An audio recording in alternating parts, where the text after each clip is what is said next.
Hi, I'm Snez, personal trainer, healthy lifestyle coach, and your guide to feeling your best.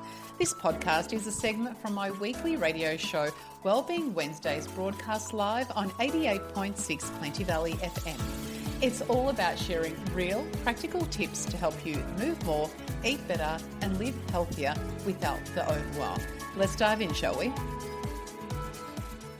Now, coming up next, I wanted to share a question that came up from one of my members. I'm running a 21-day kickstart. I will probably post the kickstart steps in the Wellbeing Wednesdays with Snez, the Facebook group, so head over to that.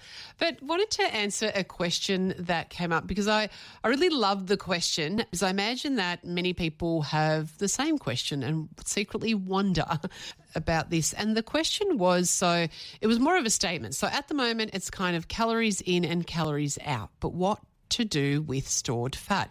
So I think she was communicating that she's balancing out, reduced her calories, increased her calorie burn, but how do we get rid of the body fat? Now, it's an interesting question because it gets through, or the answer is going to cut through all the dieting myths that many of us have been told about, and that is that the less we eat, the more we move, the greater the calorie deficit, the weight loss is going to happen. And that's a very simple maths equation that doesn't always work in our body. And if that was the whole truth, everyone that dieted would get lean and stay lean and everything would just be great. And we know that's not happening, and that's definitely not how it works.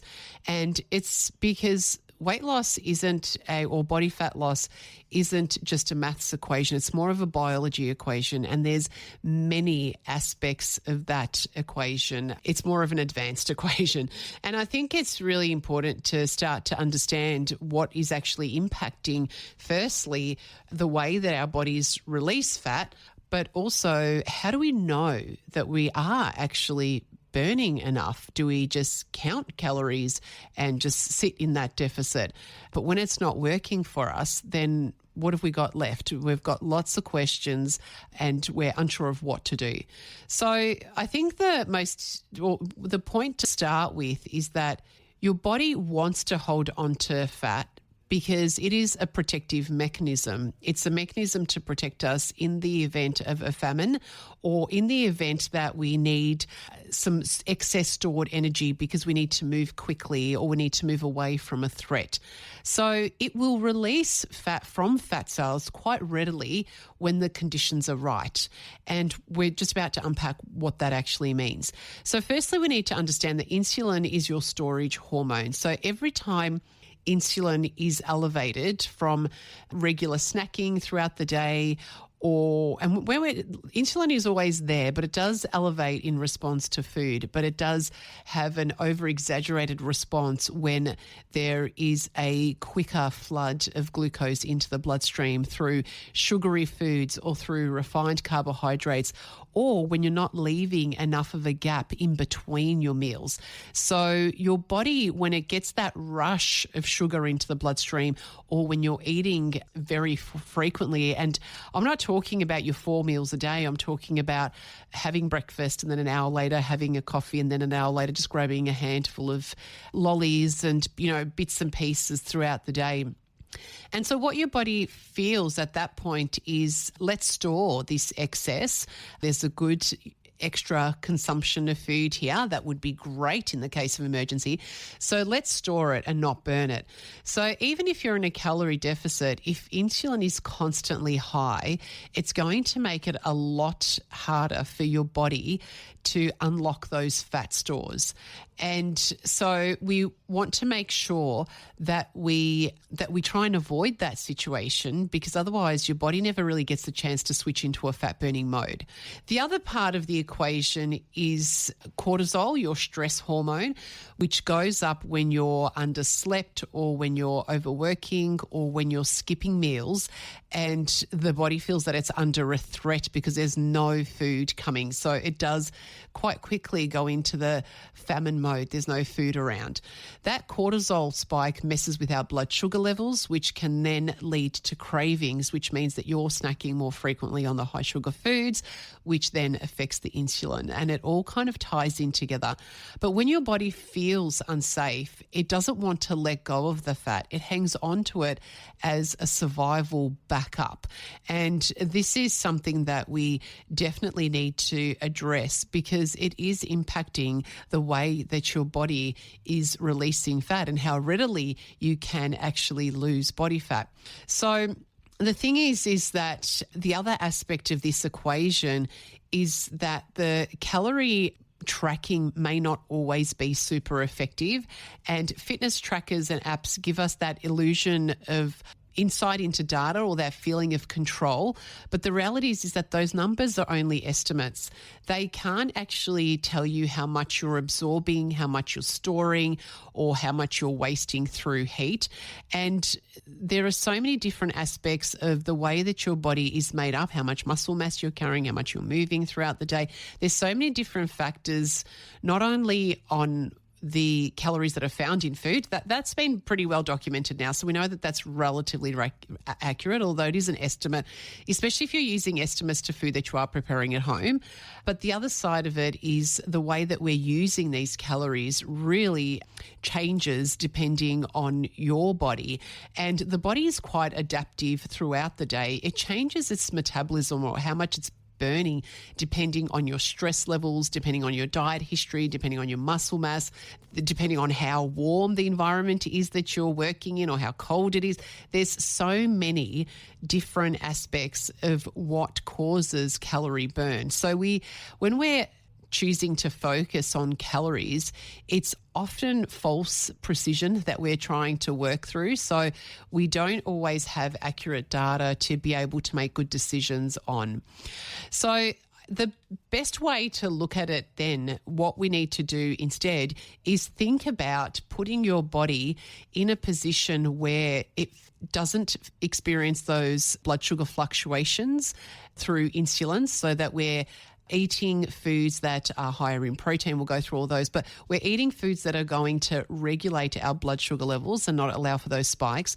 But also we're going to allow for rest breaks in between our meals, that 3 to 4 hours, which is also going to see those insulin levels go down, which will unlock those fat cells to release body fat for your day-to-day energy consumption. The other thing is, as I said, just reducing those cortisol levels, making sure that we're getting enough sleep, reducing our stress, not feeling overwhelmed, and just feeling a little bit safer in our day-to-day. And obviously that one's a little bit trickier, but we can definitely look at, well, how can we improve that as a strategy to actually bring some of this body fat down. So then once we're sort of thinking about balancing out that insulin and that cortisol to create to create a healthy environment for our bodies to release fat, then what we can do with food is make sure that we're focused on 3 balanced main meals that combine protein plus your fiber through your vegetables, some good healthy fats, and whole grain carbohydrates. So making sure that we're getting a good quality breakfast, a lunch, and a dinner. Try to avoid eating in between there. You may add a morning snack depending on what time, if you're an early starter with work or an early riser and having an early breakfast. But it really depends. I find that I generally encourage an afternoon snack because that's the time where our energy levels can dip. That's usually when we're looking around for something. But it also does take the edge off our dinner consumption as well. When we have a bit more of a substantial snack in the afternoon, it can lead to eating smaller meals at dinner time, but also avoiding snacking after dinner. So making sure that we're focused on those 3 balanced meals, making sure that we're avoiding eating in between, and that includes coffees or any milky teas, things like that, or, a handful of nuts here or there, just those little things, the kids' leftovers, things that we're not counting as food but are actually included as food. The other thing we want to do is support our biology, make sure that we reduce our stress levels by staying hydrated, making sure we're getting enough sleep. And then the other aspect of it is we want to make sure that we're strengthening our body. So we're talking a lot about controlling how many calories are going in, but the other side of that equation is that you can increase how much you're burning day to day, and that is by increasing your muscle mass, how much muscle mass you're carrying, but also how much you're utilizing that muscle mass through strength training. So strength training 2 to 3 times a week is definitely going to improve and increase your metabolism. And muscle is your metabolic engine. It's going to help you burn a lot more energy. And most importantly, letting go of perfection. So fat loss happens when your body feels safe, when it is fueled, and when there's consistency in your day. Now, the next question is then, how do we know that we are burning fat? Like, what does that feel like? And fat burning isn't just a switch that you feel change in your body, but there are some signs that you can actually pay attention to that will give you a good indicator. And one of them is gentle hunger before your meals. So if you have had breakfast at, say, 8 o'clock in the morning and you're going to have lunch by about 12:30, latest 1 o'clock, then by the time you arrive at lunchtime, you should feel some gentle hunger, that emptiness, looking forward to food, distraction with work. We don't want to go crazy hungry, like cravings or headaches or feeling like we're about to pass out because we're too hungry. That's extreme hunger. We don't need to go there.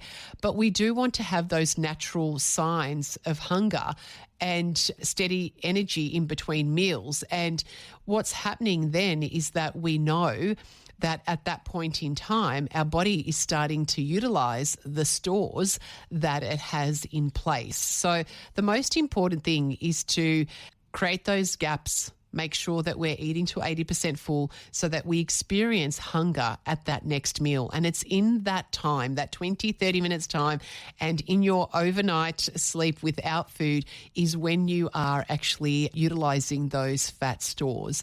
So that's the way that you can think about it. So if you are getting to the next meal and eating and you're not really feeling hungry, there's 2 things happening there. One thing is you're not burning the calories. You're not using up any of your stored supplies, but in fact you're probably contributing to them, because if your body is not experiencing hunger and therefore not asking for nutrients or for glucose that it needs at that point in time, you're just giving it excess that it will just end up storing. So fat burning does feel, the way that you can experience it is that feeling of hunger in between your meals. So the thing is, when we're talking about shifting body fat, it isn't just about restricting and calorie deficit. It's really about creating the right environment so that your body is willing to let go of the fat, lowering your insulin levels, managing your stress response, and building muscle to burn more, as well as eating in a way that's going to keep your blood sugar levels stable. And when you do that, fat burning will start to happen. It becomes a natural process rather than a forced process. And something that I definitely know within working myself and with lots of other people is that we can't force our body into doing too many things. It tends to always win because it is always looking after our health. So the action items for today are to stop calorie counting for a moment. Try this out for a week and start to tune into your hunger. Aim for your 3 meals and potentially an afternoon snack.